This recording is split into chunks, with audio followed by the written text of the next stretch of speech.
যে কোনো দেশের ঐতিহ্যবাহী ডেজার্ট বা রেসিপিগুলো কিন্তু সবচেয়ে সেরা স্বাদের হয়, সেই জন্যে কিন্তু সেটা ঐতিহ্যবাহী হয়। আর আজকে আমি ইতালির ঐতিহ্যবাহী ডেজার্ট আইটেম শেয়ার করব। বিসমিল্লাহির রহমানির রহিম।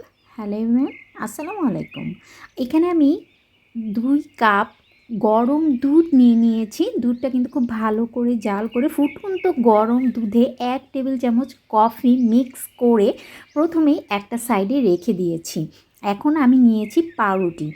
এই ডেজার্ট আইটেমটা, পাউরুটিটা আপনাদের যেটাতে সেট করবেন সেই বাটির উপর ডিপেন্ড করে আপনাদের বেশি বা কম পাউরুটি লাগতে পারে। আমার এখানে 14 থেকে 15টা পাউরুটি লেগেছে। আর পাউরুটির সাইডের ব্রাউন অংশটা আমি কেটে ফেলেছি। আর সেটা কিন্তু ফেলে দিব না, সেটাও কিন্তু আমি ব্রেড ক্রাম করব। আর অন্যদিকে পাউরুটিগুলো কিন্তু আমি একটা প্যানে দিয়ে একটু টোস্ট করে নিচ্ছি। এটা যখন একটু টোস্ট করে নিব, সেই ক্ষেত্রে ডেজার্টটা খেতে অনেক বেশি মজা হবে। আর যদি এটা আমি একটু টোস্ট না করে নেই, তাহলে কিন্তু এটা খেতে তেমন একটা মজা হয় না, পাউরুটিগুলো একদম চুপসে যায়। আর আমি যেইভাবে এই ডেজার্টটা শেয়ার করব সেইভাবে আপনারা করে দেখবেন, ইনশাল্লাহ কথা দিচ্ছি কেউ নিরাশ হবেন না এবং সবচেয়ে সেরা স্বাদের হবে। কোনোভাবেই কেউ বুঝতে পারবে না যে এটা আপনি পাউরুটি দিয়ে করেছেন। আমি 100% গ্যারান্টি দিয়ে বলছি। এখানে আমি 1 কাপ হুইপ ক্রিম নিয়েছি, 2 টেবিল চামচ গুঁড়া দুধ আর 2 টেবিল চামচ চিনি দিয়ে দিয়েছি। আর এখানে কিন্তু আপনারা কনডেন্স মিল্কও দিতে পারেন, বাট আমি যে চিনি গুঁড়া দুধ দিয়েছি, কনডেন্স মিল্ক না দিলেও হবে। টেস্টের ক্ষেত্রে আমার কাছে কোনো হেরফের মনে হয়নি। আর এখানে আমি 1 কাপ দিয়ে দিয়েছি ক্রিম। এই ক্রিমটাও কিন্তু আমি হোমমেড, আমি নিজেই বাসায় করেছি। এর রেসিপিটাও আমি আমার চ্যানেলে দিয়ে দিব এবং লিঙ্কটাও আপনাদের সাথে শেয়ার করে দিব, আপনারা চাইলে দেখে নিতে পারেন। খুব সহজেই বাসায় কিন্তু আপনারা ক্রিম তৈরি করে ফেলতে পারেন। আর অরিজিনাল যে অথেন্টিক টেস্ট এই ডেজার্টের, সেটার ক্ষেত্রে কিন্তু অবশ্যই ক্রিমটা দিতে হবে। আপনারা চাইলে ডানুর ক্রিমটাও দিতে পারেন। আর আমি যেইভাবে ক্রিমটা তৈরি করেছি সেটা ডানুর থেকেও সেরা স্বাদের। এখানে আমি যেই বাটিতে আমি এই ডেজার্টটা সেট করব, সেই বাটিতে প্রথমে 4 পিস টোস্ট করে রাখা পাউরুটি দিয়ে তাতে আমি যে দুধ আর কফির মিশ্রণটা রেডি করে রেখেছিলাম, সেই কফির মিশ্রণটা দিয়ে দিচ্ছি। আর এখানে আমি যে ক্রিমের লেয়ারটা সেটা দিয়ে দিচ্ছি। আমি টোটাল 3টা লেয়ার করেছি, আপনারা চাইলে আরও কম লেয়ারেও করতে পারেন, 2টা অথবা 4টা বেশিও করতে পারেন। প্রত্যেকটা লেয়ারে একইভাবে কফি দিয়ে দিচ্ছি, কফির যেই মিশ্রণটা সেটা দিয়ে দিচ্ছি। আর একইভাবে যে ক্রিমটা রেডি করেছি সেটা দিয়ে দিচ্ছি।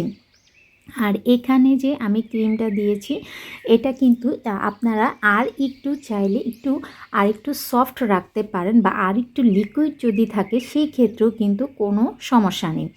তো এখন আমি ক্রিমটা এভাবেই আমি সেট করে নিয়েছি, এই যে দেখতেই পাচ্ছেন। আর এটা একদম স্মুথভাবে সেট করার কোনো প্রয়োজনই, যে কেউ কিন্তু এটা এইভাবেই ক্রিমটা সেট করে নিতে পারবে। যেহেতু এটা বাটিতে দেওয়া, একটু এবড়ো থেবড়োভাবেই লাগতে পারে।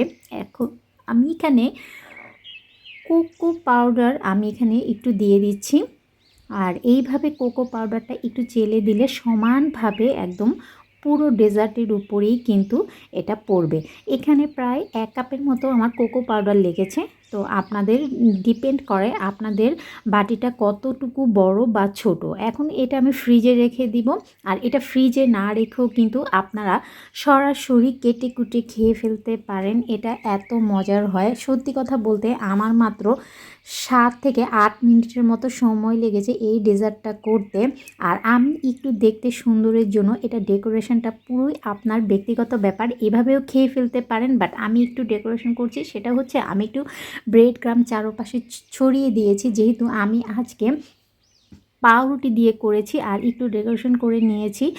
আর এটা কিন্তু মানে এত মজার হয়, এটা আপনি চাইলে কিন্তু রাতে করেও রাখতে পারেন, আর পরের দিনও কিন্তু আপনারা এটা সার্ভ করতে পারেন। আর এটা কিন্তু 2 থেকে 3 দিন পরে আরও বেশি টেস্টি হয়ে যায় এই ডেজার্ট আইটেমটা।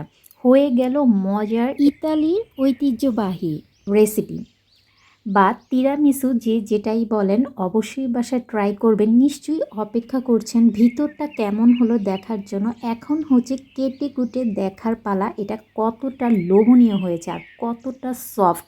দেখেই নিশ্চয়ই বুঝতে পারছেন যে এটা কতটা মজার হয়েছে। এই যে দেখুন আমি কেটে নিয়েছি আর লেয়ারগুলো দেখুন কতটা সুন্দর লাগছে। আর অবশ্যই বাসায় ট্রাই করবেন। আসসালামু আলাইকুম।